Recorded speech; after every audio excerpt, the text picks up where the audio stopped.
believe it or not, there is a bright side after tonight. Okay, pray tell what? What do you have to tell me that is going to make me feel positive and put a positive spin on this mess tonight? Well, with only 4 coaches ever in franchise history, one of those 4 is now the general manager of the team. One of those other 3 has already returned with his new team, so that's out of the way. Well, after tonight with this 3rd one, and obviously the 4th one being the one you currently employ, no more revenge games! Yay! After 2 full weeks almost of winning, I was forgetting what it felt like to lose. But here we are, back at square one. Preds lose 7-1. No, I'm sorry.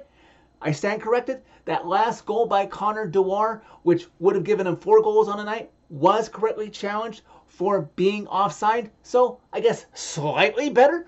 Preds lose 6-1 to the Minnesota Wild Thursday night inside Bridgestone Arena.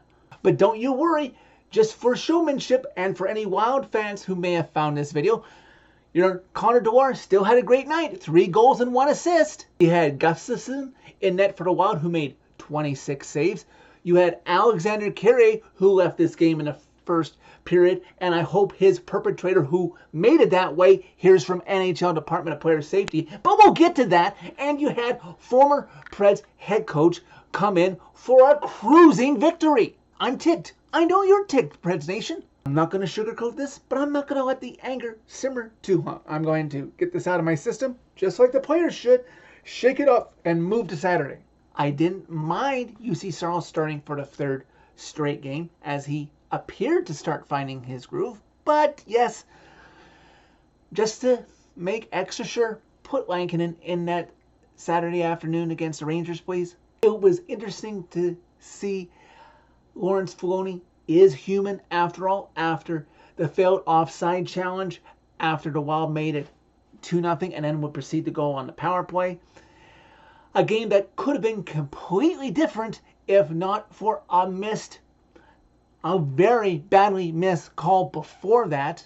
You see, Preds Nation, this game could have been completely different, I'd argue, if not for this. About 7.5 minutes into the game, when it was 1-0 Wild, play in the Preds defensive zone. Alexander Kirill plays the puck off. It is clearly gone. He doesn't have it anywhere near him. And Kaprisov gets an elbow into Kirill's head, and he has to leave. We still don't know what the damage is, but in the moment, the refs only assess Kaprisov. A 2-minute interference call? Are you kidding me? With a direct blow to the head? How was that not a 5-minute major and a game misconduct for the guy who would eventually, after the failed offside challenge, make it 3-0 for a guy who shouldn't have even been on the ice? It reminds me of Hossa after he took out Hamhuis in the 2011 playoffs and then scored the overtime winner. Yay, that comes back to bite the Preds in the butt again. Ghislaine Hebert and Bo Hadik. I hope I'm saying those names right. That's not really the point right now. I would like to know what game you guys were watching that both of you missed that.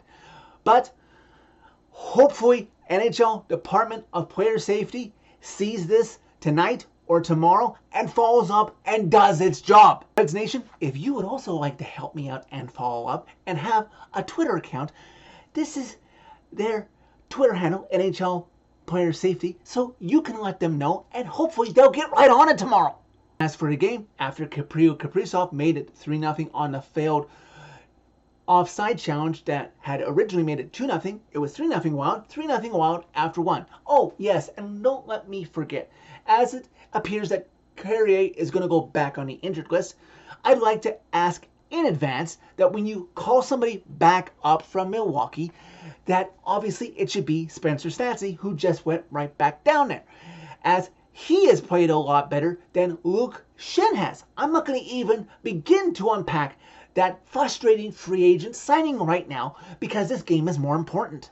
Less than 2 minutes into the second period, the Wild have already made it 4-0, and Saros gets pulled for Kevin Lankinen, who eventually would allow a goal of his own. It's 5-0 Wild after the second period. Everybody is having a bad game. The one lone bright spot in the game, I guess, was Juuso Parsonen's 4th goal of the season in the third period, ensuring that 22 games into the season, the Preds still haven't been shut out in a single game. So I guess there's that. And Parson is beginning to turn it around, but hopefully he can play better and contribute to prevent scores from getting this lopsided in favor of the opponent. There's nothing else really to say about this disaster of a game that I want to get out of my mind and hopefully not have any nightmares about tonight. Throw it in the trash, move on to Saturday, and once again, one more time, I'm going to hammer home NHL player safety. Do your job dealing with Kaprisov. Oh yeah, and I really didn't get a chance to touch on John Hines' return to Smashville because I obviously talk about the Preds on my Preds fan reaction video.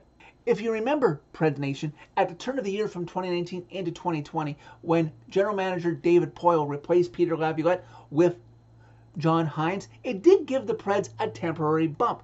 In their first 10 games with him as head coach, they went 6-4. That's over 500. So coaching changes do give teams a temporary bump, and then we see where things shake out if it was a positive change overall.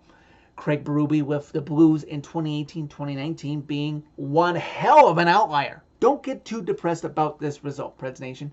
You had to feel that a team was going to win the big game for their coach returning to a former barn where he called home.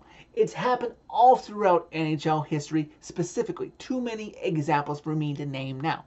Now, if you repeat this performance and have a similar result on Saturday against the Rangers, then we may have something to discuss here that you may be regressing back to what you were when you started the season 5-10. So that's it for this video. Thank you very much for watching. As always, click like if you liked this video. Click subscribe if you really liked it. You can find my social media by clicking on a channel name. Tell all your friends about Predemption.